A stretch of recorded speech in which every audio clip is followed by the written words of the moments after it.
आंबो आफा इसोरखौ हामबाय होग्रोयो। बेनिफ्राय जेसेबां बेबायदि सानथाम उपवास थानानै आर'ज खालामग्रा मर्निं प्रेयाराव आर'ज खालामग्रा नोंथांमोन बयखौबो हामबाय होयो। बेनिफ्राय समनि थाखायबो हामबाय होयो।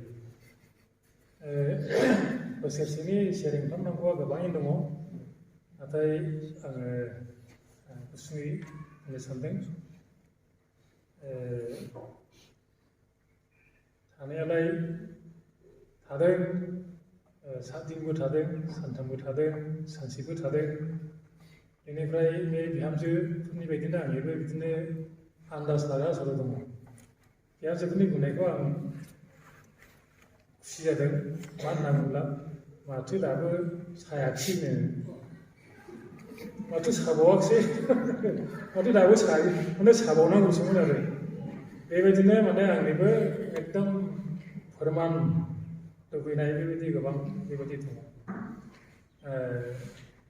आर'ज खालामबोबाय, बेनिफ्राय नोंथांमोना गोबां बेबायदि आर'ज हांख्राय खालामबाय। शेयार खालामनांगौआ बेनो, जोंनि न'खरावहाय फिसाला सानफोरनोहाय नोंथांमोननि आर'जनि गेजेरजों इसोरा जि साख्रिखौ जगायबाय, बिनि थाखाय जोंहा न'खराव गोबां रंजानाय दङ। जोङो गोबाव सम 2018-19निफ्रायनो बा बेनि सिगांनिफ्रायनो फिसालाया इन्टारभिउ होयो। बेनिफ्राय जों गोबाङैहाय प्रार्थना खालामहरनो। बेनिफ्राय रिजाल्टआ फैब्ला नै ओंखारनाखिसैलाय होनबा जों नारभास जालायबाय। ओमफ्राय फिसालाखौ जों बुङो, मोजाङै नायबावरा रिजाल्टआ माथो फैनांगौमोन दा नोङो, अंखआवलाय नोङो गिबिखा दा, अंख मोजां मोनग्रा, अंखआवलाय गाज्रिया जाखाया, महाय गाज्रि जाखो नायदो। ओमफ्राय जाया। बेनिफ्राय नैबे 2020आवहाय जेरैबायदि इसोरनावहाय फोरमान बिबाय थाबोदों, नोङो उत्तर होनांगौ होननानै नोंथांमोननि आर'जनि गेजेरजों जोंनि बिमा बिफा बिदि जानानैहाय आर'ज खालामबाय थानायजों इसोरा जोंनि न'खराव फिसालानो बे साख्रि होनायनि थाखाय गासैखौ हामबाय होयो।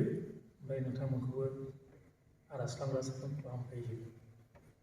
आङो गोबां सम मोननो हायाखै मर्निं प्रेयाराव, सम जेब्ला सुजुग मोनदों, बेनिफ्राय बेबायदि माने थांनांगौ होनना सानदों। अब्ला आं सौभाग्यखौ लाफैदों। बेनिफ्राय सानथांखियाखौ नागाराखै नागारनायालाय, सप्तासेखिया माब्लाबा थाबाय। बेबायदिनो जों इसोरा जोंखौहाय नैबे 2020 मायथाइयाव जोङो 3-4 बोसोरसो जाबाय। जोंनि टिमा, न'खरनि टिमा बोसोर गोदान सफैब्ला इसोरनि खाथियाव थांनायनि आरो बेनि खाथिसिनाव थांनायनि बेबायदि जों लाबाय थायो। बेनिफ्राय बेबायदिनो जों प्रार्थना खालामबाय थाबोदों। ओमफ्राय जोंखौ इसोरा बेबायदिनो थिखांबोदों गावनि खाथिसिनाव। बेनिफ्राय जोङो प्रार्थना खालामब्ला सर' मोनसे लाबोदों। जोङो फिसाला ज' थालायनानै जों माब्लाबाबो बिदि आलदा थानानै प्रार्थना खालामा। जोङो आखाइ हमलायनानै दे जोङो इसोरजों खोनासंजानायनि बेबायदि प्रार्थना खालामनानै जों माब्लाबाबो आलदा जिरायनानै जों प्रार्थना खालामाखै। बेनिफ्राय जों आखाइ हमलायनानै दासिमबो जों बेबायदि प्रार्थना खालामोब्ला जों ज'यै आखाइ हमलायनानै प्रार्थना खालामो। ओमफ्राय फिसाफोरखौ बबेबा थांनांसिगौ होनना बुंब्ला इसोरा जोङो सहाय खालामदों। फै बाबा जों प्रार्थना खालामग्रोनि होननानै गावनो दद्र' गसंफैनानै गावसिनि बेबायदि प्रार्थना खालामा नाजानानै राहा थानायबायदि इसोरा बासायबोदों। बेनिफ्राय बेबायदि गोबां दंबावो। आंथ' नैबे 2020आवनो एक्सिडेन्ट जानानै थैनांगौनिबो गोबां जाबोबाय मुखामुखि। खिन्थु सौग्रावनायनि सिगाङावनो इसोरा बोरै हमथायो बेखौ आन्दाज मोनफिनलायखायो। ओरैबायदि माने हमथानानै ओरै लांबाय, हमनानै बायनानै फिदिंबाय, बेबायदि आन्दाज मोनबोलायनाय बेबायदि गोबां बेबायदि जाथाय दङ। आफा इसोरा बासायबोदों। बेनिफ्राय बे एकमात्र बेबायदि उपबास थानानै प्रार्थना खालामनाय, न'खर हिसाबै इसोरनो गावखौ गथायनाय, बेनिफ्राय नोंथांमोननि प्रार्थनानि सहाय, बे गासैबोनि थाखायनो इसोरा दिनैसिमबो जोंनि न'खर, बेनिफ्राय आंनि फिसाफोर मोजाङैनो दोनबोदों। बेनिफ्राय आरो साबसिनाव लांगोन।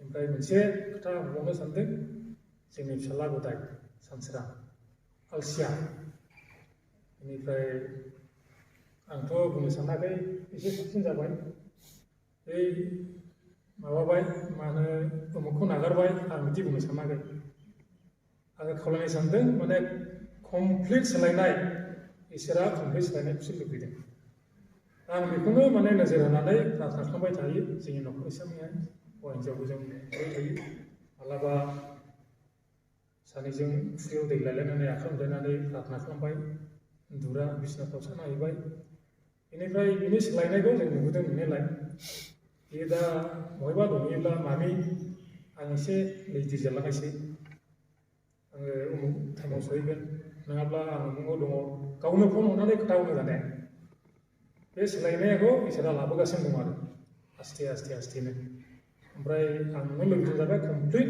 सोलायनायखौ नांगौ कमप्लिट सोलायनाय गैयाब्ला बे लाब गैया इसोरनि खाथियाव बेनि थाखायनो इसोरनि खाथियाव कमप्लिट सोलायनो नांगौ जों बेखौनो आसा खालामनानै नेगासिनो दङ ओमफ्राय आं खावलायदों बिथांमोना जेन आर'जआव आंनि फिसाला कमप्लिट सोलायनायनि जेन आर'ज खालामनानै होयो बेनिफ्राय आंनि आथिं मिजौनाय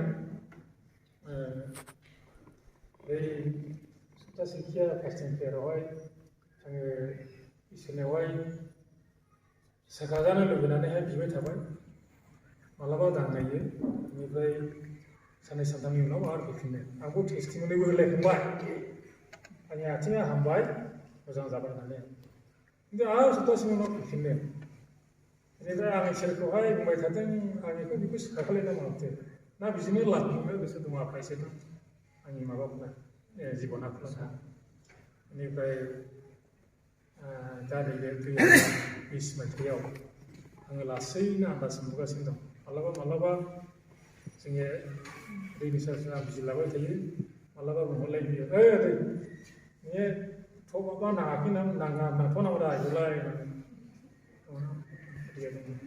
गावनि दखाननिफ्राय बुंहरलायो नोङो थ' माबा नांथ'लै नामा दा इखौलाय माने बिजिरलानांसिगौ आरो ओमफ्राय आं दा आन्दाज मोनबोगासिनो दङ इसोरा लासैनो बेखौबो सिखागासिनो दं खेबसेनो सिखागाखैब्लाबो मालाबा फैफिनदोंब्लाबो खिन्थु इब्रुनो ओरैबायदि जागासिनो दङ माने गाहामनिफ्राय गाहामसिन मोजांनिफ्राय मोजांसिन बे जाबोगासिनो दं इसोरा बाख्नायजाथों प्रेयारावहाय गसंनानै जों प्रार्थना खालामदों खालि महर लानानै सालाय गोजा दिन्थिनानैहाय हाजिराव फैदों आंनियाव गसंनानै प्रार्थना खालामदों मोगथाङावनो बेबायदि माबा फैबाय हाजिराव फैबाय ओमफ्राय आं बुंबाय सैताना फेजेनजाखानाय बेक्ति बेनिफ्राय नोंथ' सैताननि दुत खालि दुर्गा माबा माबि होननाया बे सैताननि दुतथा नोंलाय माबोरैथो नोंनि गुरुआनो नोंनि गिरियानो गाफ्लेजाखाबाय जेनखाबाय नों माबोरै हाजिराव फैगोन होननायावहाय होननानै आं कालभारि क्रुसनि थैनि सक्तिजों नोंखौ हुखुमहैयो नों बिनिफ्राय गोजान जानांगौ ओमफ्राय आङो एकदम बोरैबा सक्ति हैबाय गाफ्लेदोंमोन नोंखौ जिसु ख्रिस्ट'नि कालभारि क्रुसनि थैनि गोजोनखौ गाफ्लेदों लोगो हांमा सुलायनानै आंहा खालामो इसोरा बाख्नायजाथों सैताना जेनजानाय बेक्ति जोंनि सायाव खाबु लाब्लाबो गिदिर थानो हाया बेखौ बुङाब्ला आं गोजोननाय नङामोन बेनिफ्राय सैताना देरगानाय मोनगौमोन बेनि थाखायनो आं बेखौ सायख' हिसाबै खिन्थाबावबाय